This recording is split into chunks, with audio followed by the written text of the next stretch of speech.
Everyone, welcome once again to Cave of the Cross Apologetics. I'm Patrick, and like most years, I do a end of the book year review to talk about all the books that I read over the previous year. I always try and tell myself that I'll do this in two parts in July, and since we're in January, again, I'll get there someday. And so this year, I read 54 books, and I don't think a number is anything to brag about. It's more quality than quantity. But when your family makes you cute little book trackers like that, I'm a bookworm. It's hard not to fill out all the spots and have it be a record of your children, knowing that you work hard, that you may have a couple jobs, maybe tutoring, that you may put all their schoolwork as a area of importance, but still have a physical representation of how much you view reading is important, and that osmosis type of reading is important for kids to see, but also, if you have children, read to them as well, because that's how you develop a love of learning, by showing that you have a love for learning, that you're sharing the love for learning and reading, and then you're picking up good books along the way and discussing them. It's not just so much that you're reading them to check off on a list, to put them on, cute little bookworm, but that they're worth something, taking notes on them, taking notes in the margin, or just discussing them, talking about what you read as a family. This year, I'm on the reading train, and if I don't fill this up, I won't feel too guilty, but just knowing that my family loves me enough to make those for me is kind of the one gift I look forward to looking at every year. This year was Greek heavily inspired. I found a group called Roman Roads Press, along with Memoria Press, which I had the pleasure of interviewing Martin Cothran this year on. They really helped to provide the motivation to pick up, kind of starting with the start of Western civilization with the Greeks. So a lot of these will be very Greek inspired, and it'll be hard to review, thousands-year-old books where have formed Western civilization, and here I am in 2025 with probably a poor understanding of what they are, but still realizing the importance of them. So I tried to get through all of Greece and made it through about half of what I wanted to, but again, I'm looking for quality, not quantity there. So I made it through the epics and the dramas and comedies, just starting to get on the history, and so that's what will inspire the first half of the year, and then go to the Romans, and then the early church and medieval church period, and then the American classics that helped form Western civilization. So that's kind of the running list I have, but still bringing in old school sci-fi. Indiepub are represented well here in this list. It's hard for me to turn down a book, especially when it's free, and they ask me to review for it. So I'm always pleased to partner with people that give free books and just want reviews in return. So I've done it reading groups with people, especially Periapsis Press with the Catherine Room, who you should definitely check out, periapspress.com, where you can get a good judgment of the indie pub out there, especially in the sci-fi and fantasy. I always need help, usually with the recommendations for fantasy. Sometimes even my own friends steer me in poor directions, or at least what I think is poor directions. And so knowing her philosophy behind it, definitely check her out to get an understanding of what's out there, especially in the indie pub world. I think that's definitely a great avenue of importance in the schlock of everything that's out there. So a big shout out to her. All right, so the next couple episodes will be these 54 books that I've read, and you can skip around with the timestamps and cut these up into individual episodes as well, or individual reviews, and then we'll return back again to our book, The Great Debate. So thanks for joining us, and here are the reviews for the books that I read in 2025. The Lion, the Witch, and the Wardrobe by C.S. Lewis. Overview. In C.S. Lewis' classical children's tale, The Lion, the Witch, and the Wardrobe, 4 siblings, Peter, Susan, Edmund, and Lucy, are evacuated to the countryside during World War II and stumble upon a magical wardrobe that serves as a portal to the enchanted land of Narnia. There, they discover a world trapped in eternal winter under the spell of the wicked White Witch, who rules with fear and deception, turning traders to stone. As the children encounter talking animals, fauns, and prophecies of old, they meet the great lion Aslan, whose arrival signals the breaking of the curse and the dawn of hope. Through themes of sacrifice, redemption, and courage, clearly echoing deeper Christian truths, this story masterfully blends adventure with profound spiritual insights, making it a timeless entry point into Lewis' true mythology world. Review. Well, I've read this book so many times in my youth that I'm not sure what number read through this one is. This is one of the books and series I find myself having to visit every so often to remind me of the grandeur of the majesty of Lewis's world, and in turn, our own world. Every time I read it, I see something new or focus on something new. This was a family read aloud time this year, which I always encourage families to do. And this was the first experience with my two girls, who were aged 9 and 6, with the story and the world. Seriously, parents need to read great books to their children to see these stories again through children's eyes. I really enjoyed how quickly the story starts and how quickly the characters just accept their circumstances of Narnia. Lewis's worldview oozes from every page, and there's no cynicism or nihilism here. They read like real children of their time and place. They quickly learn and grow throughout the book. However, I did see the love for Aslan is almost too quickly made, and now this may be due to the nature of Aslan, but Lewis does not slow down in the book much for anything. The exposition at the Beaver's house might be the exception, but the lore that's built there is worth it. The parallels between Christianity and the story were a lot more fun to make out reading it with older eyes. I will say that my older daughter got the symbolism pretty good, but my youngest did not. I did not view this as a failure on her part, but thought I might explain it to her. Well, she was way more concerned about where Mr. Tumnus was and when he was going to be saved than any implication of what happened on the stone tablet. That was a good lesson for me. I shouldn't allow her time to just enjoy the story and trust that just as I came back to the story as impactful, that she might do so as well when she's ready to believe in fairy tales again. I also noticed a funny story that Lewis pulls from Jewish myth, which was the witch being a descendant of Abraham's first wife, Lilith. I do not think that Lewis believed that Lilith tale, but in the story about fantasy, why not borrow a little from the source's mythology? The story moves along real quickly. Reading it now, maybe younger me used his imagination more. A good read for young and old who are young again. Final grade, A. The God Frequency by Douglas Hemme. Overview.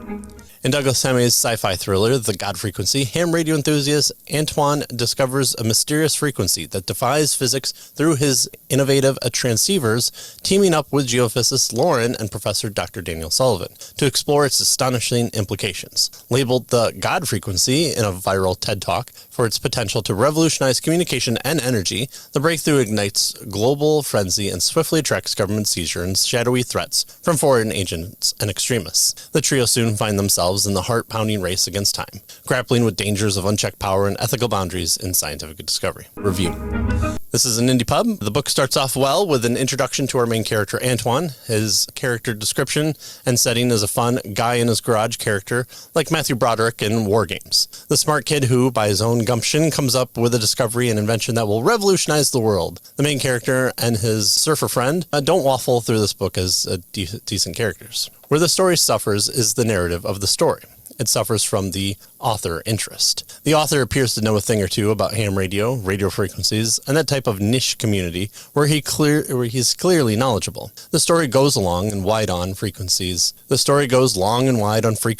And radio signals and all the nomenclature, but it fails to take the audience along for the ride. Some of the fun in these types of books is learning the tech and the keywords, thinking how Michael Crichton informed his readers of his new tech fields in his stories. However, you have to have either a character in the story that you can explain things to, which is not here, or you have to be okay with explaining the terms and importance to your audience and hope they're okay with reading it. I'm okay being informed as I read, although I admit I like when the explanation occurs in the story rather than to the audience. And the author fails to inform me what's going on or even why the God frequency is important, or what it does, or what the implications are. There is some of that, but it's not enough to capture me in the story or with what the author tries to do with the rest of the story. The inclusion of character Lauren is a good addition, and there are some fun, quirky, character-driven moments. However, they are few and far between, and what's in between is more technical jargon and experiments I don't understand what's happening. Dr. Sullivan's edition doesn't have much relevance, and he seems to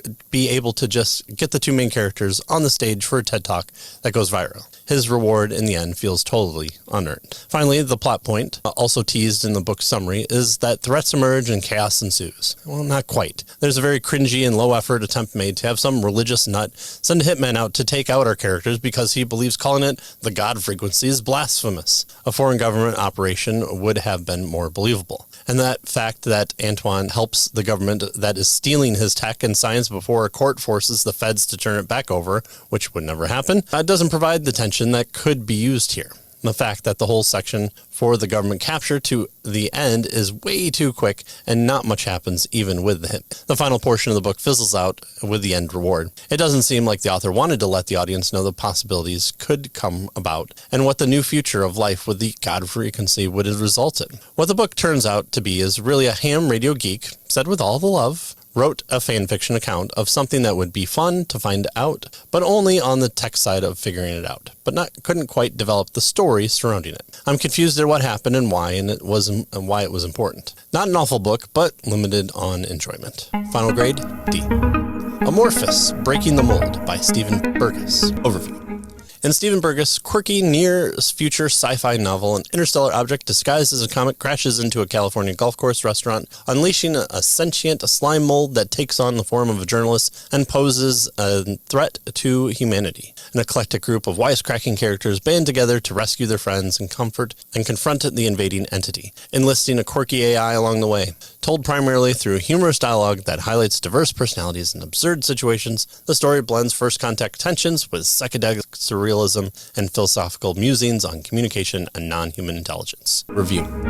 Well, the plot for the book sounded interesting to me. The blob alien invasion was, with some humor of 2001's Evolution movie, sounded like a decent pickup. I did not like this book at all, though. The plot fails to even start. I was halfway through the book and turning page after page before anything started to get going. The switch character of POV for each chapter adds nothing and continues to build nothing on top of it. The dialogue is painful, and especially the scenes of the reporters who are written like cartoon reporters you'd find parodied in RoboCop are unreadable. They repeat their names and stammer inanely. The quirky AI talked about in this book synopsis is hardly in the book and is also hard to read. If not for the fact that I agreed to review the book, I would not have been able to read it at even the halfway point. I'm really sad that I didn't get the Blob book I was hoping for. Final grade, F. The Spectrum Multiview Christian Ethics, 4 Views, edited by Steve Wilkens. Overview.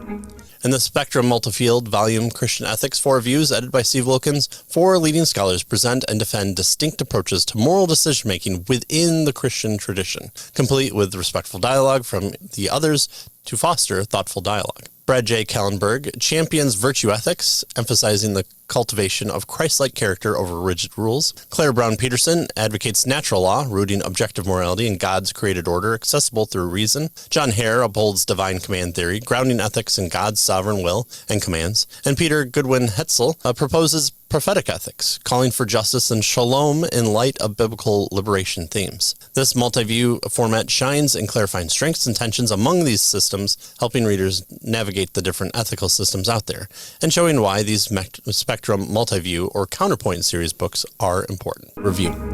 Well, to see the full book discussion chapter by chapter, you can find it at cavetothecross.com/Christian Ethics. Whether it's IVP's Multi-Spectrum series or Zondervan's Counterpoint series, I've always enjoyed these written formats on a topic discussion. You get one book where you can learn about the different concepts of a subject without having to devote yourself to 2, 4, or 6 different books to get both a positive presentation to a viewpoint as well as the response against other viewpoints. This was my first read of IVP's series, and overall the format works. The editor is the one who presents a general overview of the sides as well as some of the history behind each side. This helps focus the viewpoint holders in honing their points well without having to provide the audience with a full overview of their position. The length of both presentation and response is okay. It does seem like the positive presentation is allowed to be longer while the responses are a bit more on the shorter side, but that could be a characteristic from this volume and not from the whole series. I would have liked to seen a longer response section. What's missing is what Counterpoint series allows is that the viewpoint holder is allowed very limited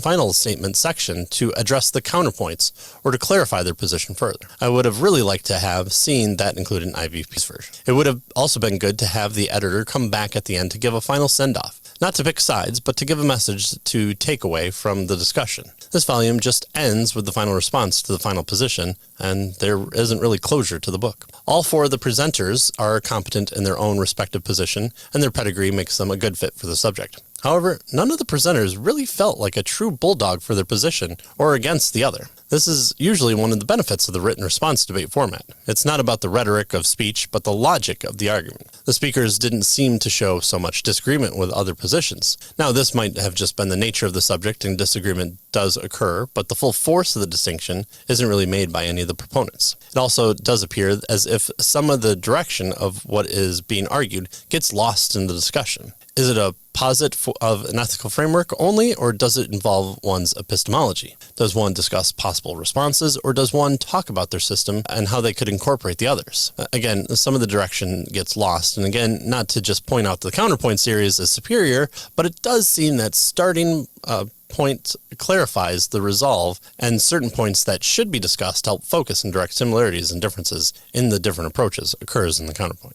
I learned the most about Brad Kellenberg's virtue ethics. While reading his chapter and engaging in my own Bible study, I would see elements of virtue ethics within my own study of the book of Acts. What he tends to fail to bring up is initial starting points of knowing what acts are ethical and how these are known. For him, as his position seems to be at the end with ethos, I would think he'd just want to say why the position can't just swallow his position up as more active or progressive sanctification approaches. Claire Peterson does a good job with natural law ethics. I do find natural law proponents seem to write in a well-focused and logical manner, and there are points where she finds some good disagreement with others. What shoots her in the foot is a subject which she is forced to bring up just from the nature of the discussion, and that's the discussion of whether natural law would be true even if God didn't exist. This is something that none of the presenters really jump on her about, and it should be a huge point to show a really big hole in the natural law viewpoint. John Hare, as the divine command proponent, does a good job as well,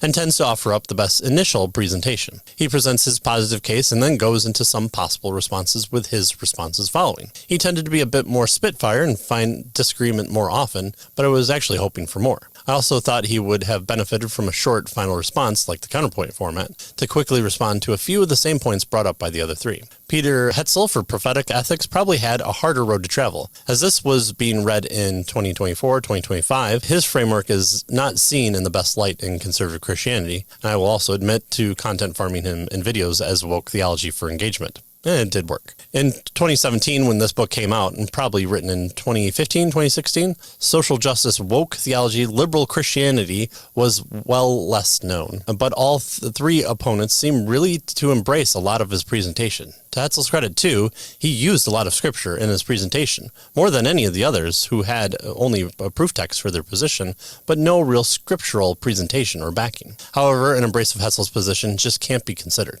With a focus on only social justice as the ethical goal, it leaves too much on the table for another worldview to swoop in and gobble up the rest. Marxism, for example. But giving the benefit of the doubt, there's more to life than marching for equality, and the outcomes of prophetic ethics has been seen and found wanting. Overall, I think it was a good introduction to Christian ethics. The authors don't engage in too much scholar speak to be confusing for the general audience, and the big three presented here are respectful and respected opponents. I would have liked to seen less agreement, or at least the agreement turned into, and that's why my position is better, because it includes these things as well. Check out our discussion on Cave of the Cross apologetics from the full discussion. Final grade, B-. The Peace War by Vernor Vinge. Overview. In Vernor Vinge hard sci-fi classic, The Peace War, the invention of the Bauble, a spherical stasis field that encases targets in impenetrable time-frozen spheres, allows the Peace Authority to seize global control by neutralizing militaries and governments, enforcing a supposed era of peace while banning advanced technology and regressing society. 50 years later, aging inventor Paul Naismith mentors a brilliant young thief named Will Watchendon, harnessing underground tinkerers to refine the technology for smaller time baubles that could overthrow the tyrants. As the authorities' corruption deepens and old baubles begin to burst, surprising everyone, a high-stakes rebellion unfolds with espionage, clever hacks, and desperate battles against overwhelming power. Blending rigorous scientific speculation, libertarian warnings about centralized authority, and thrilling conceptual breakthroughs, this tale provocatively explores human ingenuity's triumph over oppression. Review. This was my first book by Vinge, and it's clear he's writing well ahead of his time. The 1984 publication date was neat to see while reading about what he thought the advancement of computers would look like and how well he got on his predictions. The bubble concept for the story was really interesting, and moments and people frozen in time as weapons is such a great concept. It seems almost ridiculous, but it worked out really well. Outside the baubles, life continues on and there's no penetration able to happen outside. Inside the baubles, no time has passed, and if your bauble pops, which wasn't even known to you, have happened to you until the first events of the story, you continue in the world, you had no clue what went on. So things like whole armies being trapped or nuclear explosions contained within these large baubles are frozen in place. The governing authority that exists above the world as some type of NATO dictatorial ruler is made up of some elites and military cabal. Those not with the peace authority are ordered to have no governments and no advancement of technology. Elements of anarcho-capitalism pop up, which was personally interesting for me, and I wanted more info, which I do here as part of a follow-up story of a short story collection from Vinge. The rebellion had been secretly advancing a technology where they can get away with it. Because the peace authority had not had to compete in that area when the events of the story take place, they find themselves slightly at a loss as their advancement in tech has become stagnant. Really interesting concepts that pair well with other elements of the plot. The story revolves around Paul, who is old but super genius, who finds his successor in a kid named Willie. That is definitely not a name I would choose for a main character to follow. There are elements similar to here seen in Ender Wiggins from Ender's Game, but with less genetic information. In Willie, Paul finds his successor the ability to engage in grand-scale rebellion and turning the baubles into smaller personal weapons with a short lifespan to pop. The story starts out strong with the beginning and middle. A friend and I were reading this and we decided that chapter 22, which was halfway through the book, was a good part 1 discussion, and boy, does it split the book right there. The first half involves character development and growth, unfolding the world, building up good guys and good bad guys. However, right after that halfway section, Vinge really fumbles the ball on character and even some of the plot. Vinge fails to have his characters do much other than advance the element of the plot from a technology and strategy of the rebellion point of view.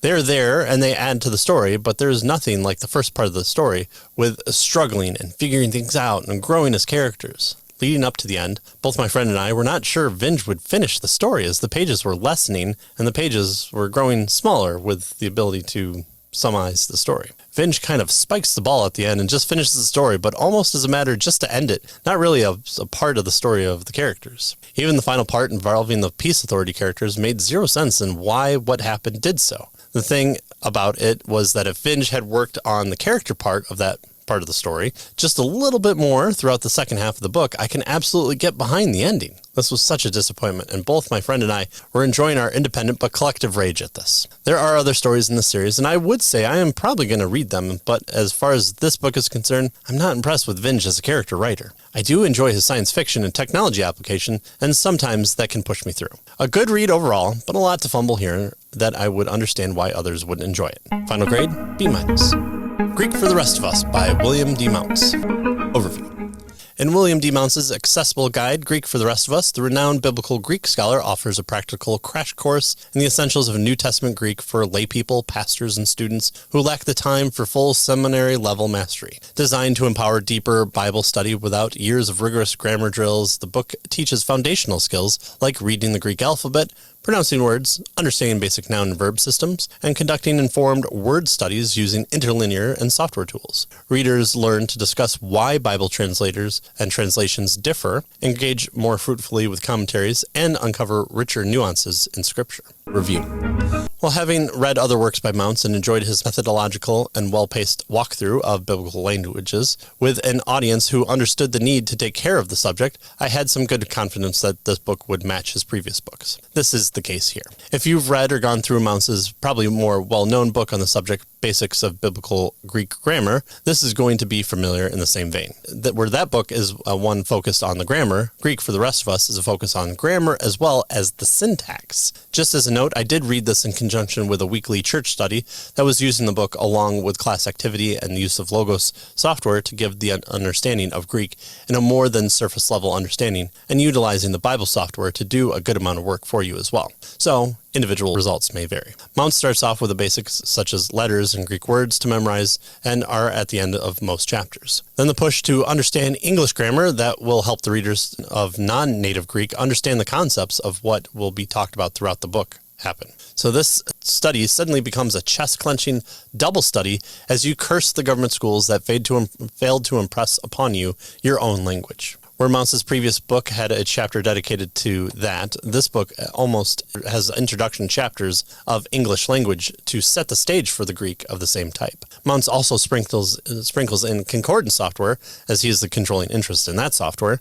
but the use of some type of Bible software capable of assisting with learning is very helpful, like Logos. The layout in the chapters are methodical and well laid out. The use of sub-numbering systems make going back through easier for reference. This section also does a good job of showing biblical examples, and here's where I would say is the negative of the book. While an example is given, it is usually a simple one, and a few more examples showing different appearances of the syntax in question would have been really helpful to almost triangulate you into what you may be missing or helping find a relationship between the examples and your understanding of the section. Think about your time with physics or science and different math levels. It is helpful to have more than just one problem worked out for you. If you have two or three, it can really hone in the concept a bit more. Here and there are grammar and syntax and concepts that need to be looked up even if you don't understand it, and some circling back to previous points or definitions would have been helpful. This isn't a book you'll be able to read passively to be good overall. Going through examples and making this a study will be the most beneficial use of this resource and your time. Having the benefits of struggling with a group and being dedicated was a huge benefit to me. I also had the benefit of a teacher who was far enough along in seminary and knew Greek well enough to develop the curriculum around the use of the book. So the recommendation, the grade, should be understood in light of that interaction with the book. Final grade, B. The Iliad by Homer.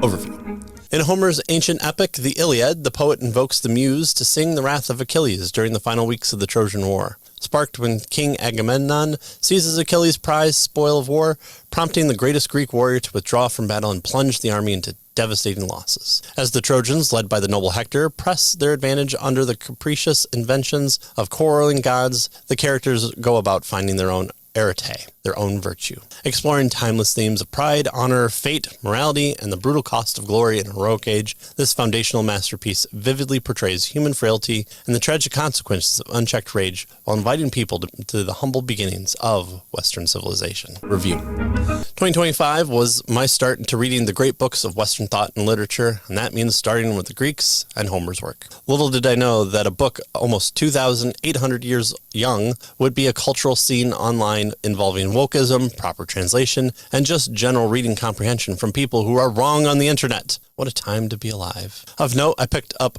Richard Lattimore's translation, as the reading plan I was following suggested this translation. But I once again find myself wondering how anything I can say about a book this old and influential could be valuable to anybody. This time, I can't interview my daughter to be my shield against critique, though there were times where I did read out loud to them to get a sense of what the Bard of Homer would have said and heard, and also there are some great lines in here. I think what I can offer of value in my normie take for normies in different levels, and it's as follows. The first one, normies just reading the book just because. Well, the Iliad offers a great story about early Western warfare of a semi-real, semi-mythological status. The battle scenes are epic and brutal. If you're a teenage boy, these scenes are going to hit the right spot where the epic heroes battle epically and either die epic deaths or stand in victory over their slain victims in epic fashion. The early days of Xbox chat rooms and D&D campaigns existed here, where taunting in the midst of battle only works out in the confines of the story and could never happen in real life. There are characters to care about on both sides of the story, and rereading could shift your focus from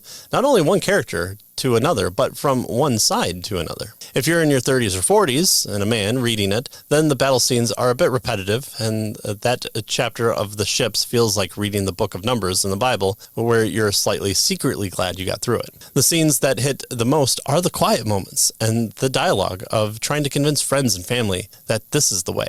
A very particularly surprising moment is a very dear scene of Hector attempting to comfort his wife and looking into the future for his toddler son to maybe someday be better and wiser and more well-liked than his father, who is of renown himself. While Homer isn't anti-war, there are several quick glimpses of dialogue where the author pulls back from the end of a battle and looks around at the dead sprawled out over the landscape and pronounces that both sides have spilled blood and the dead lay among each other in shared camaraderie. Overall, the story has a bit too many battle scenes, and there are a number of plot points that don't resolve itself. Not only do characters seem to disappear, but there's not even a final resolution to the conflict. And where's that wooden horse? It's a good read, but could use another editor to trim it up. Now, the second one was a normie's take who follows a reading plan, looking things up, watching a couple podcasts discussion on this. Now, this is my sweet spot. The reading plan and main series I'm following is the Old Western Culture series from Roman Roads Press. But I also watch discussions for each chapter and book from the Ascend, the Great Books podcast. I also utilized a bit of ChatGPT to summarize chapters to help me understand if there were plot elements I may have missed. Don't worry, I double-checked ChatGPT for its authenticity to help me along the way. The Ascend podcast also has a great booklet guide to help the reader. I must have read parts of this in high school, as I know I did the next book, the Odyssey, as a play in school. It's clear why this is a classic to be read even today and to understand Western thought and literature. The purpose of this part of the review isn't to break down those points because that's best left to others in a fuller discussion. I do agree with the normie points previously, but reading to look for things to understand the Western mindset, life, what is piety and honor, concepts that will come up later in my Greek reading, Plato especially, what it means to live a good life, and the relationship to man and fate, the gods, nature, outside of himself. This is what the story is actually about. The Trojan War isn't the basis for the story, it is the setting of the story. The basis of the story is Sing Goddess, the anger of Peleus' son Achilles, and its devastation, which put pains thousands upon the Achaeans, hurled in the multitudes of the house of Hades, strong souls of heroes, but gave their bodies to be delicate feastings of dogs, of all birds, and the will of Zeus was accomplished. Since that time, when first there stood in division of conflict Atreus, son, the lord of men, and brilliant Achilles. And the Trojan War is where this unfolds. Looking beyond the story might be thought of as reading too much into it, and if this might have not had the issues of not ending the war's ending, and the characters getting their due reward or punishment, the themes that caused us to keep a book around for 2,800 years, and develop a culture, history, and yes, podcasts of bros hanging out and talking about it, then maybe you could claim that it's just a bar tale to tell to the masses. But this story is important, and it does set the scene for not just Western thought, but it does start the questioning and convergence that will meet at the life, death, cross, and resurrection of Jesus Christ and his church. No, we cannot read redemption back into the pagans anachronistically, but we can see those who are also made in the image of God start to struggle with the world around them, to try and find meaning in a world outside themselves, and of the blood and toil and battle of life. And I believe this will show us why anyone serious about reading about science or politics or religion needs to read fiction. It offers us an imaginary setting to undertake big ideas in the middle of heroes battling and the gods putting their thumbs on the scales of history. This is a good book to invest and struggle with. Final grade, A-. Peter Pan by J.M. Barrie. Overview. In Barrie's timeless children's fantasy, Peter Pan, the eternal boy who refuses to grow up, flies into the Darling family's London nursery and whisks siblings Wendy, John, and Michael away to the magic Neverland. There, they encounter mischievous lost boys, a band of pirates led by villainous Captain Hook, jealous fairies like Tinkerbell, and adventures filled with daring escapades and whimsical dangers. Probably most people's first encounters with the stories are going to be Disney's animated version. What classic Disney tended to do, I believe, is take the good parts of the original stories they made into movies and add good movie elements into them. So this book, you're going to be familiar with a number of elements you've seen in the movies, but the focus is on the writing prose. What Barrie does well is his prose is make everything dreamlike and fantasy clouded. Wendy and the Darling children bring the reader to where they have a shared platform of reality and eventually sink into a dreamlike state of Neverland as they get lost in a world as well. I was pleased with how funny the book started off, especially Mr. Darling, being as comical as he was. I found myself laughing out loud at some of his antics at the beginning, and it set the stage well. Peter is a younger boy than probably what you expect, but he and the Lost Boys share a good juxtaposition with an older Wendy on the cusp of starting her journey into womanhood. I believe the book might help younger girls see how younger boys think differently from them, and vice versa. Elements of Tinkerbell can also show the meanness of girls and the jealousy that boys might not realize when they're seeing, or even younger girls not understanding why former friends are acting more catty. But boy, is Tinkerbell just mean in this version. Overall, however, I believe the dreamlike fantasy aspect of the world was a bit lost on me and grew old. I doubt you'll be able to draw direct parallels like Captain Hook representing the id, or the native tribe being the maturity of once savage children growing up, and that tended to be the disconnect for me. His writing is good, and it all feels flowy, and parts of the characters established. However, I was lost as to why the story was going where it did, and up to the concluding chapters, it just seemed like elements were happening. I usually take the blame for these types of short-sighted aspects and figure I'm not just smart enough to find the parallels. The story is a classic for reasons, apart from Disney's tie-in, but I feel like a part of it is lost on me. This is a good book to read with children, and it would be fun to see what young children's take are of this. It was just a little lost on me. Maybe I was a bit too grown up. Final grade, B-. Flight of the Eagles by Gilbert L. Morris. Overview. In Morris's post-apocalyptic Christian adventure, Flight of the Eagles, the first book in the Seven Sleeper series, 14-year-old Josh Adams awakens from a 50-year cryogenic sleep to discover a ravaged world transformed by nuclear devastation, filled with mutated races and ruled by oppressive Sanhedrin priests. Guided by a mysterious servant, Josh embarks on a perilous quest to locate and awaken the other 16 sleepers, fulfilling an ancient prophecy that they will serve the enigmatic Goel in the battle against darkness. Along the way, the group faces dangers from giants, treacherous marshes, captures, and internal doubts that test their emerging faith and unity. Blending exciting fantasy quests with clear allegorical elements, this book is one to be read of classic 80s yore. Review. I did not read these books as a child, but did read them as part of a book discussion with a group from Periopera Press. While the initial start of the book appears to be more sci-fi in nature with nuclear apocalypse, this book reads more like a fantasy novel. I can see the appeal to the reader's audience of teenage boys and girls who grew up a Christian, albeit in 1994, and this reads very much of the time of the 90s young adult.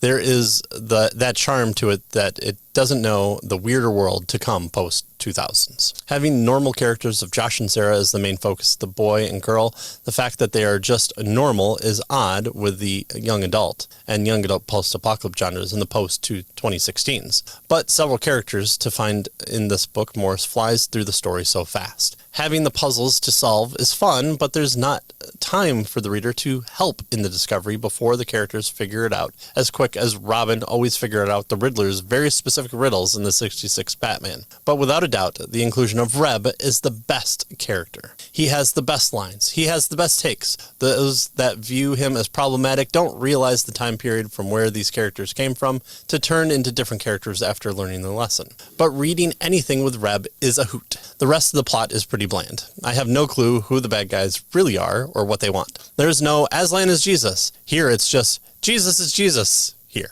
However, that's odd about this story is the lack of people mentioning God or Jesus. No conversion moment, no one talking about the Bible or storytelling found in 90s Christian fiction, which is one sense is quite interesting, but here Morris does nothing with it, as there is too many characters, too little on the plot, and too little of the pacing, and some too straightforward Deus Ex moments. However, it's not a bad book, just a bit too bland story. From other readers, it seems like after book one, things pace themselves out more, and the bad guys get more fleshed out. As for this one, it falls into the meh category. Final grade, C-. Sundered by Ernie Laurence Jr. Overview. In Lawrence's epic fantasy debut, Islands of Lore Sundered, the world of lore lies shattered from a cataclysmic event over 1,600 years ago, leaving survivors on floating islands, fragments orbiting the star. Sustained by powerful elemental magic amid the vast emptiness of the void, 3 desperate bands of heroes emerge across these scattered lands, contending with monstrous threats, demonic forces, political intrigue, and a dark magical power intention on completing the planet's utter destruction. Review. Just a disclaimer here that I got about just over a third of the way through and did not finish reading, so take the review for what you will. What Sundered tries to be is an epic fantasy series without drawing me in first. For over my entire reading section, I was introduced to character after character without understanding anyone's place in the world or knowing who the main characters were. I did not understand what was going on or what the plot was supposed to hinge on. I see other reviewers also had to reread sections to figure out what was going on, and where they could overlook this, I could not. This may be normal for everyday fantasy readers, but not a lot of the world is explained. I can figure out what elves and orcs are without the story needing to tell me, but some of the magic systems or items are lost on the dabbler in the genre. Again, this feels like an attempt to make an epic fantasy series without hooking the audience along the way. I wanted to give it at least a third of the book to try and get me to care, but following characters called Muskrat, and without making headway into any sort of plot, I just had to stop for my own benefit. This may be somebody's fantasy tale, but it's not mine. Final grade, F. Horus Rising, part of the Warhammer 40k by Dan Abnett.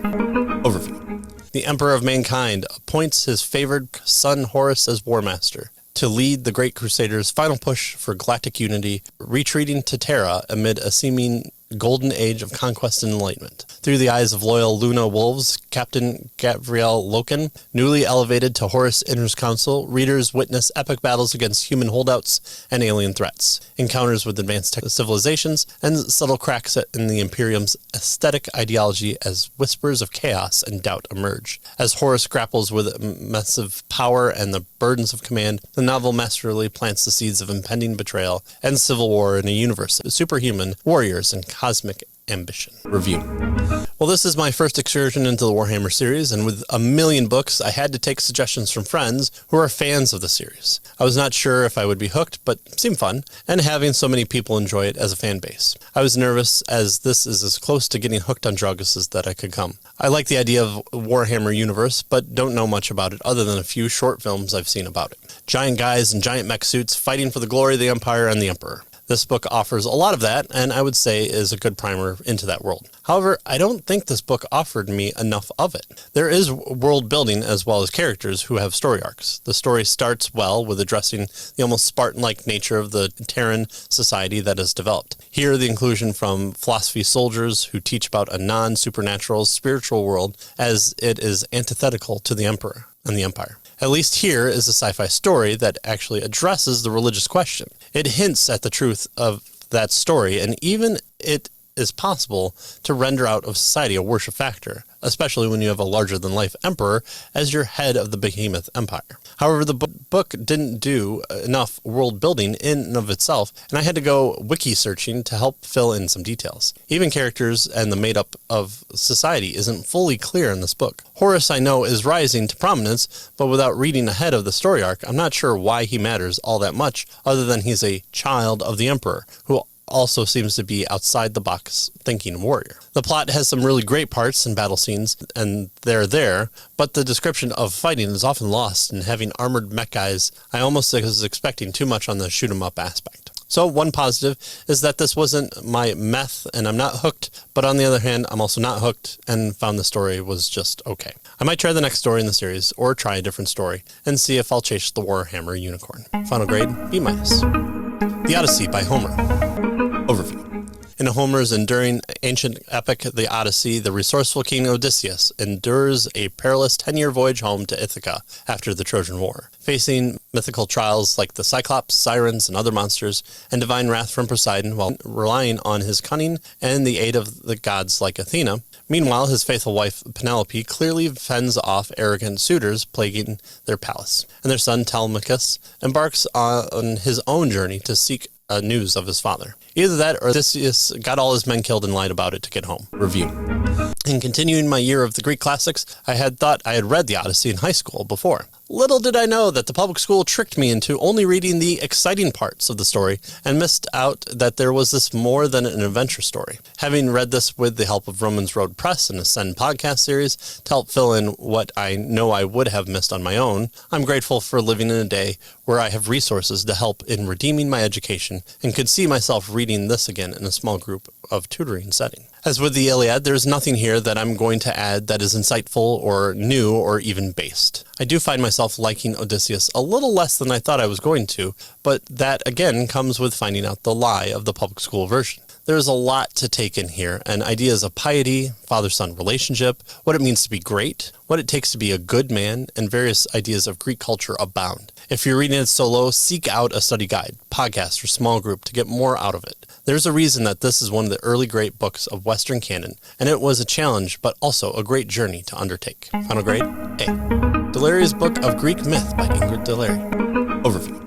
In this beloved children's classic, it vividly tells the foundation stories of ancient Greek mythology, from the creation of the world by Gaia and the Titans to the rise of Zeus and the Olympian gods like Athena, Apollo, Aphrodite, and other gods that don't start with A. Accompanied by stunning detailed lithograph illustrations in color and black and white, the book brings to life minor deities, nymphs, satyrs, and epic tales of mortal heroes such as Hercules, Perseus, and Theseus, along with famous myths like Pandora's Box, King Midas, and the quest for the Golden Fleece. Presented in a relaxed and humorous and accessible tone suitable for young readers, these timeless narratives explore themes of power, jealousy, heroism, fate, and human folly among capricious mortals. Review.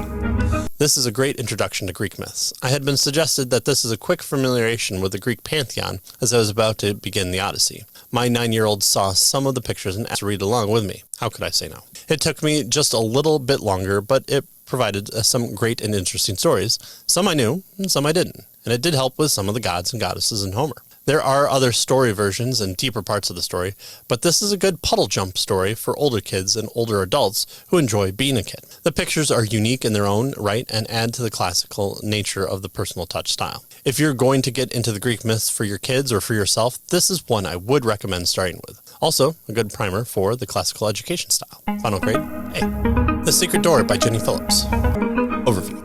In Jenny Phillips' wholesome children's mystery, The Secret Door, the first installment in the Badger Hill Farm series, cousins Timothy and Zoe move with their families to a newly inherited 177-acre farm, brimming with excitement for new adventures as Christmas approaches. Upon learning of a hidden secret door somewhere in the old farmhouse, the newly formed siblings embark on a thrilling quest filled with exploration, spooky sounds, the joyful discoveries of mid-farm life, overcoming fears, and bonding through shared experiences. They navigate the challenges of their new home while holding fast to family ties and subtle lessons of faith. Review.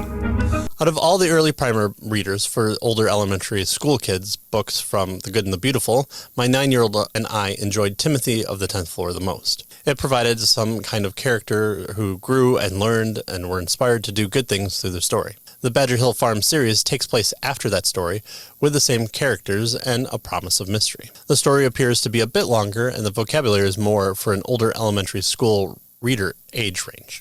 There is a little more focus on character growth here, but not as much as in the prequel. Here, the adventure takes center stage in that the kids, in company of the adult caretakers, are exploring their new property as the promise of the titled Secret Door. The story isn't as strong here, with a lot more jumping around in the focus. Mapping the property, rescuing a dog, trying to find the secret room, not being scared of a new place, and figuring out the kids' place in the new blended family occurs throughout the story. By no means does this feel too squished into the pages.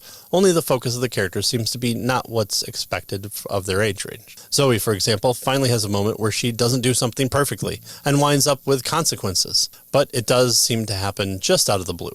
Another weak point is on the secret door aspect. When the revelation of that happened, what both my daughter and I did was groan that it wasn't much more of a revelation, and only there was a push on to the second book. It was a bit disappointing not to have a revelation of something more than that was what was there, or not there. Overall, we did enjoy the story, and we had fun trading off the chapter readings with some familiar and well-liked characters. We will be continuing this series and hope the next secret offer will offer up more satisfying revelation arc. Final grade, B+. Project Hail Mary, Andy Weir.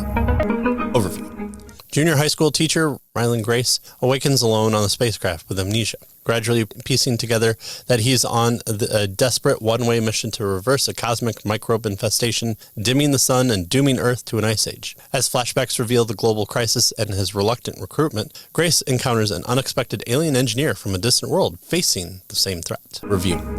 This is my first real excursion in Andy Weir. I have listened to the reading of Artemis on Mike Nelson's 372 Pages We'll Never Get Back podcast and found that woke garbage to be nothing I want to subject myself to without the MST3K treatment. I did enjoy the movie The Martian. That and a recommendation from a friend, I made the choice to dive in, and I was glad I did. Weir writes on hard a sci-fi spectrum, so the science will be explained and real, known for the worldview and the science known at the time. This adds a big sense of realism to Weir's story, and if you don't happen to follow it at all, he does a good job of having the main characters explain himself at times. If you still don't get that, there's enough in the plot and characters to allow for enjoyment of the book. But if you picked up the book without being a fan of the genre, I'm not sure why you would have picked up the book in the first place. It was interesting to get a first-person point of view in a sci-fi novel, as the exposition tends to be a bit suited for the third-person omniscient narrator, and first-person usually isn't written the best. Here, it makes sense as the main character is the sole survivor of a last-ditch mission, hence the name Hail Mary. Weir gives the main character amnesia from the need of travel. I usually don't like the plot device, and the story does flashbacks of a character remembering aspects of the reason he's where he is. Again, usually a little too convenient. However, I have to give credit as this storytelling choice is a plot point, and that was the best use of this trope. This was a book that I was excited to lose sleep or pick back up instead of doing work I needed to do, and I finished it in 3 days. I found the plot to be well-paced and offer enough tension and release throughout, which made for a quick read. The humor is on par with other authors like the Bobbyverse series by Dennis E. Taylor. It has a similar style where it makes the character likable without resorting to being a Marvel movie of laughing in the face of death when it doesn't make sense. The science fits, even with the evolution and climate change aspects. It fits in a world where those items happen. This was a great recommendation for sci-fi fans, modern sci-fi readers, and even regular science enjoyers. A main character you can actually like, a few twists and turns that make the story enjoyable from page 1 to the last page, and a satisfying conclusion that makes sense for the author's perspective. Almost like he had a plan the whole time. Amazing! Final grade, A+. Passing the Torch, an apology for Christian education by Louis Markos. Overview. Louis Markos, A Strong Defense, Passing the Torch. The scholar and professor argues that most education has lost its way and calls for a return to classical Christian approaches that focus on building character and virtue rather than just practical skills. Drawing from key thinkers like Plato, Augustine, C.S. Lewis, and Dorothy Sayers, Markos contrasts the lasting value of traditional learning with newer models that often overlook objective truth and shared responsibility. Through clear essays and thoughtful analysis, he helps parents, teachers, and homeschoolers understand and promote an education rooted in the Christian heritage of the West. Blending solid scholarship, fair critique, and genuine enthusiasm, this book encourages readers to embrace classical learning's power to shape wise and virtuous people while affirming the creator's purpose for education in a broken world. Review. While starting in 1934, Werner Jaeger began his work on a 3-volume series on the establishment of Greek culture and through education developing the citizenship and character of the Greek person, his or her paideia. Martin Cawthron of Memoria Press describes it as one of the best works of classical education you can find. I'm paraphrased here. I've just started reading it, and I came upon Markos' book that presented a more direct linking of paideia and classical education. On the subject of what is classical education, its importance, and the tracing of its history of not just classical education, but also modern Western, secular education, history, and debate, Markos does a phenomenal job at 240 pages. In the first part of the book, Markos defines the terms and gives the basis of a classical education model. Again, borrowing from Jaeger's paideia, he contrasts the classical with the modern, secular style. While making the distinction clear, Markos focuses on the benefits of items like liberal arts versus vocational, a Western canon versus ideological texts, books versus textbooks, history versus social studies, and humanities versus social sciences. What doesn't get lost is the focus on the classical model, and this shows the quality of the writer Markos is. Whereas one could mention all sorts of major shortfalls of the modern Western system and decry the communistic progressive takeover and agenda pushing, Markos focuses more on what the classical model offers and uses the contrasting model in contention as a short touch point. Markos isn't writing for the Twitter crowd, but using the rhetoric to communicate the beauty of the classical method, while also showing the benefits in all areas of life. If all you gave someone was this first half of the book to have a really good explanation and a starting point for classical education,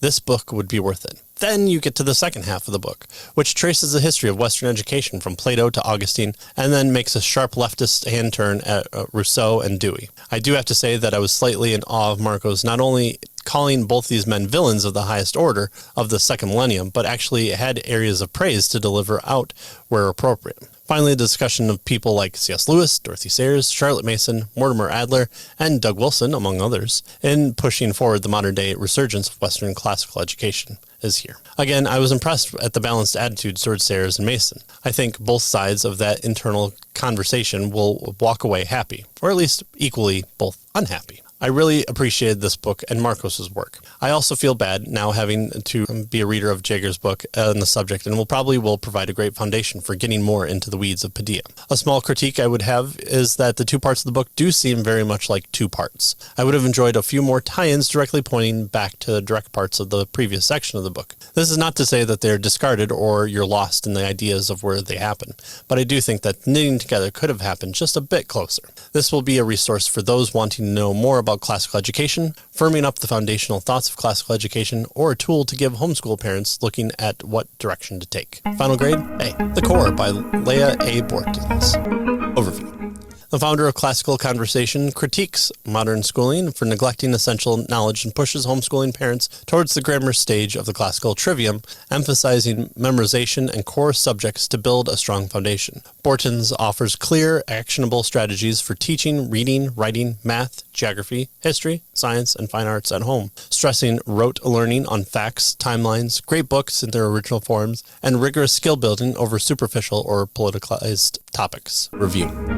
When the wife checks out a book from the library to read and says that you will read it too, you pick it up and finish it in a night. That's just what homeschool dads do. As part of the Classical Conversations CC community, we thought it was important to read the founder's thinking on what led her to embrace classical education. Nothing in this book is going to go into the CC model specifically, but elements of what CC does is expressed here. This isn't a book that sells CC to the reader, but to put forth why classical education should be embraced and what it looks like from the from-home homeschool setting. That is how the book is split up, the problem and the solution, mixed in with Bortins' personal journey and what led her to develop CC. She identifies the problem of modern schooling, especially government schooling, and puts forth the case that the Prussian model isn't working. The fact that this was published in 2010, and seeing the stats of the book paints a sad picture of what 15 more years of government lockdowns for 2 years have done to the majority of American school children. Bortins talks about the solution being classical Western model, and always at the foundation is the Christian worldview, and the Bible is the foundational support. What the book doesn't do, and this is what I see in many classical education primer books, is make the case of why exactly the classical model is the way to go. Mostly, it's the embrace of it being classical, as in old and what's been done before Horace Mann came onto the scene. However, I do have to realize that the audience is probably going to be moms or homeschool moms, and so the theory is less important and practical will be emphasized. That is definitely what one gets in the second half of the book, and it covers the 7 main subjects that's used of the trivium and understood by Dorothy Sayers. While the coverage isn't step-by-step, there is enough to build upon, and some good books cited that would help anyone get started or to check out the model further. The 2 sections, and especially this section, aren't divorced from each other, but there's still a touch point to discuss why the from-home homeschooling is the way to think about it, and what the classical model affords a child, a parent-teacher, and a holistic household. Overall, this is a good primer, and it's nice that it's not just a sales book to pump classical conversation. That can all be done after reading the book and checking out other classical models and having the in-house conversation, hopefully not fighting, there. Final grade, B. Agamemnon by Aeschylus. Overview.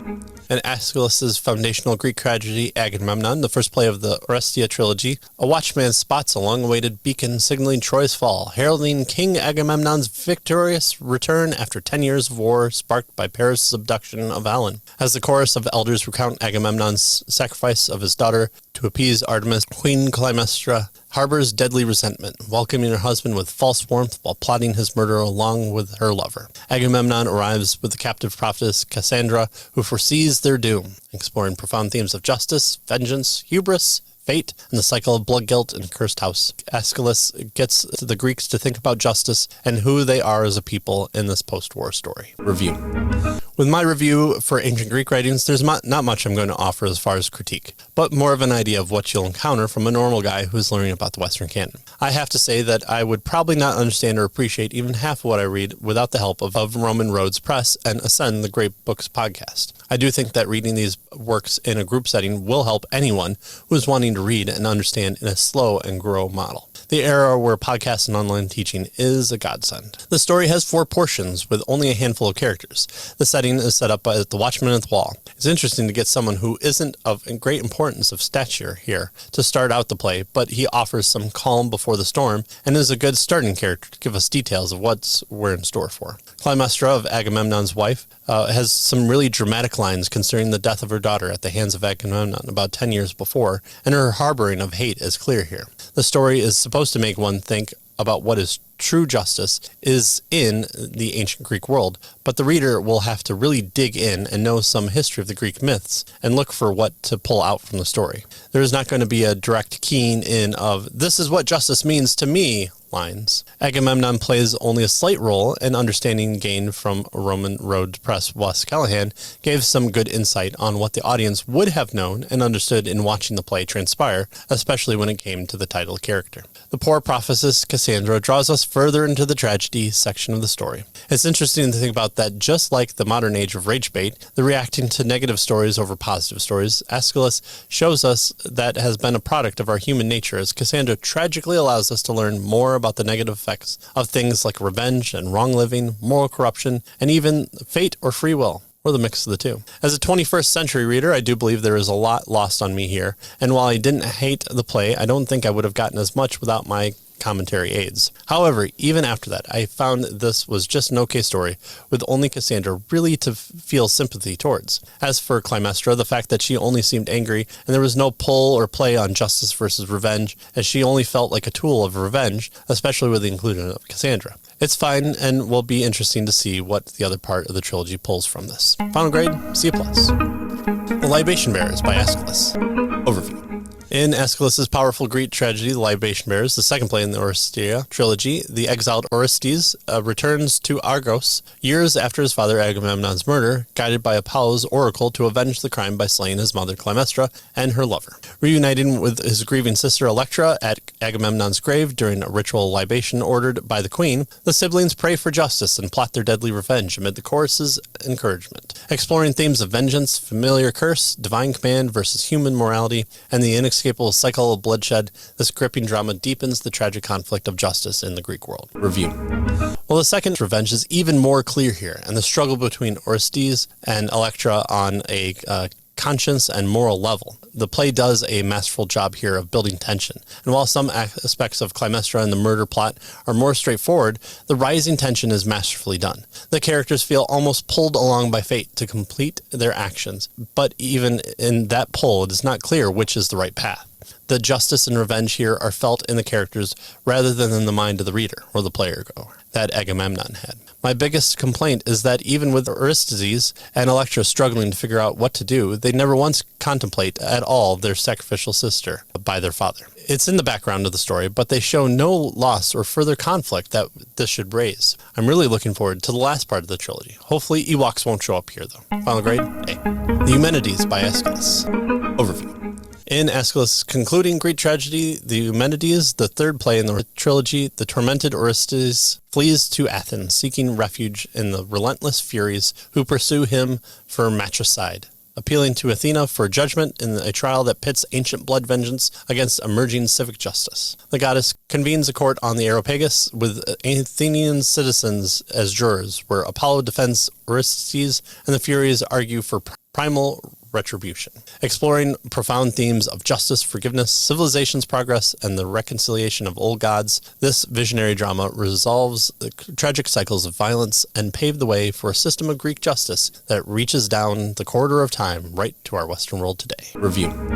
When I first started the Orestia trilogy, I wasn't sure I was going to understand it enough or even enjoy it. Agamemnon was okay, but I really enjoyed the Libation Bearers, and with the Eumenides, I enjoyed this as well, and saw the complete arc that Aeschylus was doing. So far this year, I started with Homer's 2 epics, working my way to Plato, and Aeschylus was the next stop on the road. The journey that Aeschylus is taking the Greek people from a young civilization that carries out a family revenge through the Blood Avenger as a means of proto-justice, and here the next movement into a justice through trials and courts is seen starting here with Orestes being caught between Apollo and the Harpies in a trial led by the impartial Athena on the Areopagus. The stilted and awkward trial is beautifully done on purpose and highlighted with a line that promises that not everyone will be happy with the outcome. but this stops the never-ending blood avenging that was asked about in the previous installment of the story. I was quite pleased with reading this, and in the arc coming to an end, I see the stepping stone as why this was on the path to Plato and the building up of the Western world. Final grade, A. The air we breathe, how we all came to believe in freedom, kindness, progress, and equality by Glenn Scribner. Overview. Today, we take for granted cherished values like equality, compassion, freedom, and progress, viewing them as universal and self-evident truths. Yet, in the ancient world, such ideas were alien or even scorned, with societies built on hierarchy, power, and fate. Glenn Scribner reveals how the revolutionary teachings of Jesus upended the worldview, infusing Western culture with these moral foundations that persist today. Far from outdated, Christianity remains the unseen air we all breathe, shaping our deepest assumptions about human worth and society, whether we acknowledge it or not. You're welcome, world. Review. I would put this in the realm of books of you should say thank you to Christianity. Scrivener does a good job of walking through a number of different ethical and societal positives that are very much taken for granted today, and shows that the original founding for them are traced back to Christianity and Christians working out their Christian faith in God's world. Areas of medicine, women's rights, children care, legal aspects, moral causes, etc. have a number of examples shown throughout this book, even within the scope of sinful people not living up to a perfect standard. Scrivener points not to those who fail, but to the standard by which they are able to be judged by, and thus showing that being able to point to a standard means we're able to know when we fall short, but it's a target to know when you hit the bullseye. Scrivener writes clearly and not overly academic. He states his premise and uses examples to support his claims. He writes with three groups in mind: those who have rejected Christianity, those who might consider it, and those who embrace it. He addresses each group at the beginning and end of the book. However, he doesn't need to address each group individually throughout, and he lets the topics do the work and throws in some needed clarification for the "yeah, but what about X" arguments.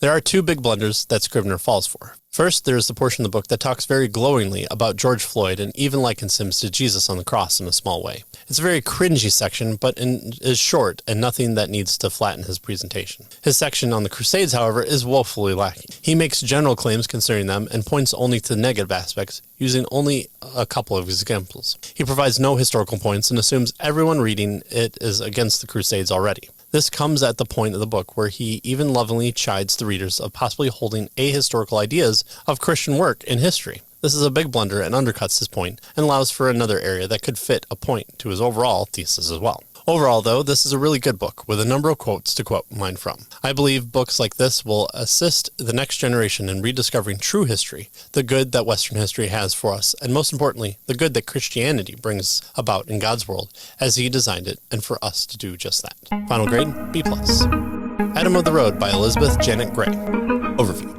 In the 13th century England, 11-year-old Adam Quatermain delights in wandering the roads with his father Roger, a celebrated minstrel, and his loyal red spaniel Nick. Their life is filled with several songs, stories, and the excitement of fairs and noble halls. But when misfortune strikes and Adam finds himself suddenly alone, he must navigate the bustling highways and market towns on his own. This adventure story brings to life the sights, sounds, and spirit of medieval England through a boy's courageous journey. Review. Well, this book provides a classical setting and makes you appreciate the ability to use cell phones and access your bank account from anywhere. I thought Adam was a fine character. As an 11-year-old, Adam is probably more mature and well-behaved than is possible, but the overall goodness in him is clear. He's loyal to friends and animals, and works on forgiving those who hurt him, and doesn't hold grudges, even when doing so might teach him about not trusting people right away. Reading this book reminds me much of Pinocchio, as its road tale where the moral character is formed and tested even when falling into the wrong crowd. This book has fewer overt lessons, but they are there. While I enjoyed this book overall, and reading it was quick and fun, the plot is what I liked the least about it. There are indeed moments of character growth and plot, but there's so much walking and Adam thinking about his dad and his dog. The repetitive nature diminishes my joy of this book. There's also too little in the character growth of Adam. One of the major plot points that made me pick up the book was a sponsor for Adam to attend Oxford back in ye old day, and it's hardly considered and brushed off even by Adam's father, who also might be a secret villain of the story. I think the book is best read by preteen, early teens who enjoy the setting and is okay with reading a rather long page count book without major action points. A fine book, but not a favorite. Final grade, B-. Macy Dobbs by Jacqueline Winspear. Overview. In 1929, Macy Dobbs opens her own private investigation office in London, blending her skills of a psychologist with sharp deductive insight honed from humbling beginnings. From a teenage maid to an aristocratic household, she rose through education, wartime nursing on the battlefields of France, and philosophical study under a brilliant mentor. Her first case appears straightforward, a wife's concern over her husband's secret visits to a remote retreat for scarred veterans. This mystery novel explores the lingering shadows of World War I, then known as the Great War, on a resilient generation, through the eyes of an extraordinary woman. Review. When you read a mystery novel, I want to read about a smart person using their intellect and their life experiences to gather clues and solve the case. Macy Dobbs is a private detective that I enjoy because she does just that. She is trained in the classical manner after being caught reading books in the library of an employer. As a reader, that's going to help me win her over to her side. Macy is kind and caring, but she's cunning in using her kindness. I know it's 2015 and calling any number of female protagonists Mary Sue is all the rage, while being enraged. But I can like a girl detective too. Maisie is no Mary Sue. Winspear writes her as a woman of her time just after World War I, and she acts like a woman of the time, but also of someone who had people mold her into a great person that she could be. She doesn't hate men, and it's hard to remember if she even had a negative thing to say about a character, even if it was a man from a higher class who hired her looking down on her. Winspear does a phenomenal job of writing the story around the character's development of Macy. She starts out the story with the first mystery and then goes back afterwards she had gathered her first big clue. While I'm not sure this worked as well as letting me know of a young girl who gets up early in the morning and gets caught reading books, it doesn't hurt the story. Winspear's well-paced character development follows an interesting plot of Macy's pausing her schooling to go help as a nurse in World War I. And here, again, we see Macy being a well-rounded and relatable character who develops feelings of love and loss and being slightly shell-shocked, and still appreciates the men in her current day's life who served and those of lesser status. Macy grows on you as she grows with the world changing around her. As to the overall mystery, I did enjoy it overall. However, I do believe the explanation of whodunit tended to not be as believable with the revelation of a small detail to the makeup of the person who did it. This is a different take on the mystery plot than what you might be used to, but grounded in the background of Macy's experience and the world she operates in. I really enjoyed the book and enjoyed Macy. I will continue the series, but didn't realize there were bloody so many of them. I also see that the Clintons have a hand in the development of the series for media, so hopefully no accidents happen. No need for Mary Sue's here. I appreciate getting to know Macy Dobbs. Final grade? A. The Little Prince by Antoine de Saint-Exupéry. Overview. A pilot stranded in the Sahara Desert after a plane crash encounters a mysterious young boy who claims to hail from a tiny asteroid. The Little Prince recounts his interstellar travels, visiting strange planets inhabited by peculiar adults, a king, a vain man, a drunkard, a businessman, and others, each revealing the absurdities of grown-up behavior. Through tender tales of his life on his home planet, especially his care for a unique rose, he shares profound insights on love, loss, and friendship. Review. After finishing this book, I started all over again just to make sure I was a bit more solid in my opinion of this. With most classics, if I have a divergent opinion, I tend to think I'm in the wrong, and so a quick reread might have helped. I do believe I have understood the author's attempt at the message. Adults have lost their sense of wonder and childlike view of the world, and it is to their detriment they have lost that part of themselves. There are characters in the book that show that to be the case, and I do believe they work within the story as archetypes, and the author is speaking against. The drunk, in particular, is something children's stories shy away from when wanting to look at the real world. However, I believe the story fails to provide the counterpoint to the Little Prince's point of view, in that it doesn't provide the other side, the positive side of rearing up a child from childishness to maturity. It's one thing to talk about not losing a perspective of the world that is lost from the worldliness of the dull, unexamined life of not worth living. However, the life of immaturity loses another aspect of life that doesn't give one an ability to take in a greater sense of God's created world. While other stories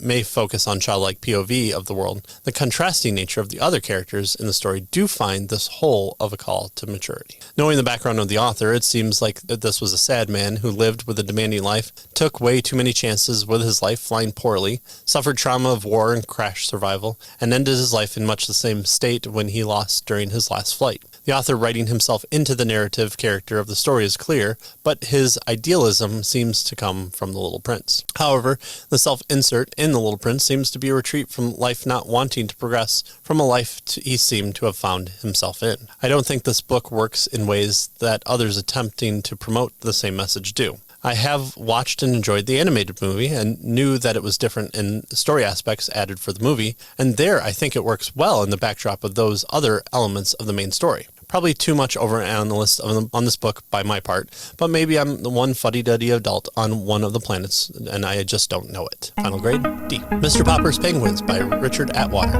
Overview.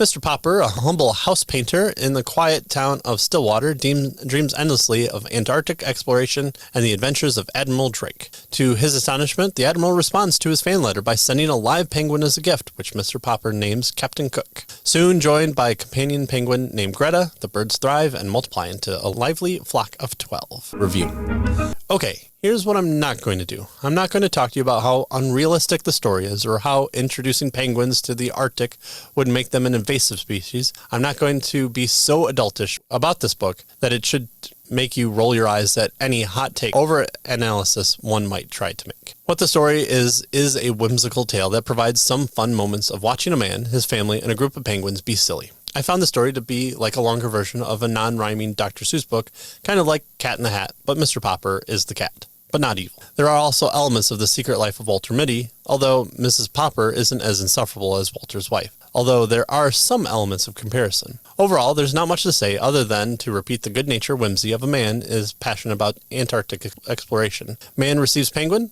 man gets more penguins, man teaches penguins to dance, shenanigans abound. As an adult who can think back to enjoying my Dr. Seuss days, it was an okay book. Final grade, C+. Oedipus Rex by Sophocles. Overview.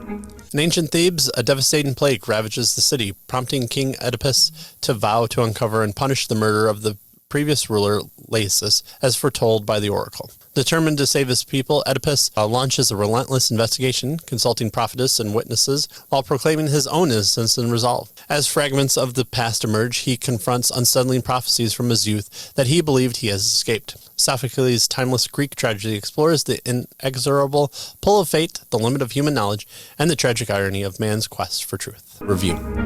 While I tend to read things in publication order, Sophocles' theme and plays probably have enough wiggle room on what's been lost when they were written that I can go through them in chronological order. With my first introduction to Greek plays, Oresteia by Aeschylus, I found myself liking them enough, but having a little hard time pulling out from them what made them so influential on the road to Plato. With Sophocles, there's no strain in figuring out what messages from the play were used to talk about humanity in a greater context. On top of that, these are really good stories. Either that, I'm finally becoming smarter in reading the great books. Nah. Oedipus the King, aka Oedipus Rex, is essentially a murder mystery in the style of Columbo, as the audience knows who the murderer is, but with the twist ending for the character revealed. Modern jokes and Freud made popular the story of Oedipus for all the wrong reasons. Go figure that Freud was wrong about something. Here, the story follows in the similar style of previous Greek epics and plays, and that's the story of pride going before the fall and sprinkling of destiny versus free will. Oedipus starts as a likable character who is attempting to save his people from a plague as a result of murder. Dun, dun, dun. He's a likable character at first and has been known to be a clever person with the defeat of the Sphinx, which the kingdom in his control is the result of. He has also attempted to defy the gods, not out of malice, but in an attempt to show love for those he is slated to kill. All that goodwill is built up and then dashed as he goes on to make rash vows for justice and being braggadocio as he's solved one riddle, so the murder investigation should be easy pickings for someone as big-brained as he is, especially after he is insulted by one of the best prophets of the Greeks. The build-up in the writing shows why Sophocles gets the accolades after Aeschylus. Sophocles uses rising tension and bits of revelation to add to it. From there, it's a great ride over the cresting hill when it comes down to Oedipus. The interesting thing that Greek plays have that us modern readers can have with the audience is that we tend to know the stories these characters are part of already. The audience knew the backstory of Oedipus and the outcomes. What Sophocles gets to do is try and create a compelling story to reveal the details of that revelation, and the story takes on a universal quality as we're still using similar story elements to this day. The concept of pride and the downfall is one that keeps popping up for the Greeks, and it seems like once again it's up to Christianity to solve the problem of how to handle pride. Final grade, A-. Oedipus at Colonus by Sophocles. Overview. Years after his exile from Thebes, the blind and weary Oedipus arrives at the sacred grove of Colonus near Athens, guided by his devout daughter Antigone, Believing this hallowed ground to be the prophesied site of his final rest, he seeks sanctuary and the protection of King Theseus. As news of his presence spreads, old conflicts from Thebes resurfaces, drawing pleas and threats from those who covet the power of his eventual burial place. Sophocles' profound tragedy mediates on suffering, redemption, fate, the graces of hospitality, in a world governed by divine will. Review. Last to be written by, probably, second overall, Oedipus at Colonus continues Sophocles' tale of pride and justice. Where Oedipus the king was similar to a modern murder mystery, Oedipus at Colonus is like an adventure tale with a tale of good and bad kings and a hint of the supernatural that makes a pre-Enlightenment tale fun. Oedipus returns, and even though his ending during the last story was hubris before the fall, it's hard not to like him, and character trait is held up by Sophocles at the beginning of the story, even if Oedipus is a little bit more whiny at the beginning. Returning characters of Creon is less virtuous here than he was in previous story, and is the clear knave here, and the character change from Oedipus the king is a bit off from the innocently accused but noble character from before. The character to shine through is Theseus, the king of Athens. It's clear that Sophocles would write the king of Athens in such a grand way, being an admirer of justice, protector of the weak, and an enlightened leader. It's quite clear through this character that Sophocles is calling the Greeks to a higher calling, and comes from the same line of Homer and Aeschylus, where one goes from a confederation of people to cities onto nation states. What type of people do you want to be? And is it one who wants to enrage the gods, or to be blessed by them by doing what you know is the right thing? That's the questions being asked here. While it's not as big of a roller coaster ride that Oedipus the king was, Oedipus at Colonus is a great read to see the development of what the West will become. Final grade, A-. Antigone by Sophocles. Overview.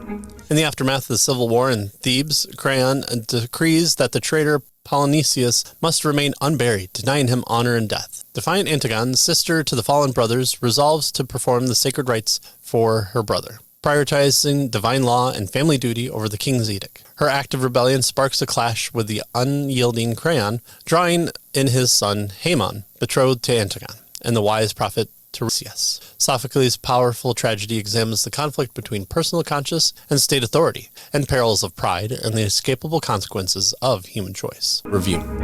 While probably being first written, this is a good conclusion to the chronological story of Oedipus and his family. Sophocles shows why he took the topic as the respected Greek playwright of his time. The previous stories involved a murder mystery and one of adventure. This one is a Romeo and Juliet heist story. And who's to say ancient literature is boring? Antigone is a story about contrasting ideas and ideals. Antigone and her sister Ismene kick off the story being contrasting characters of those who fight and those who submit. Is the drive to do what is right paramount, or is it the drive to be safe and obey human orders? This is a great jumping off point for the rest of the story, where these themes become even more clear and probably less subtle. Creon returns, but he has a few redemptive qualities than he did in Oedipus at Colonus. He matches both Oedipus' pride cometh before the fall and elements of Eurydice of the libation bearers in trying to figure out what the right way to turn is. He's a much better character here than previous stories, but almost being the main character probably helps that. Knowing that the plays were done in a different order would make seeing the character of Creon in a different light than that of a chronological order, and that would be a fascinating thing to consider. Antigone is hard not to like. She takes the role of standing up for what is right, even in the face of the king, which us modern readers have an affinity for. A surprising character that is well-rounded is Creon's son Haemon, who attempts to appeal to logic, ethics, and correct tradition, while at the same time being respectful and obedient. The juxtaposition between father and son lends to mirroring the story well.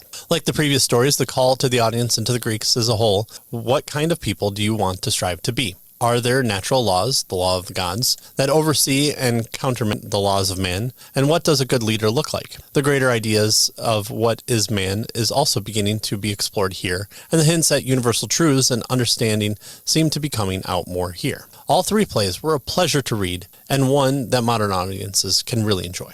Final grade, A.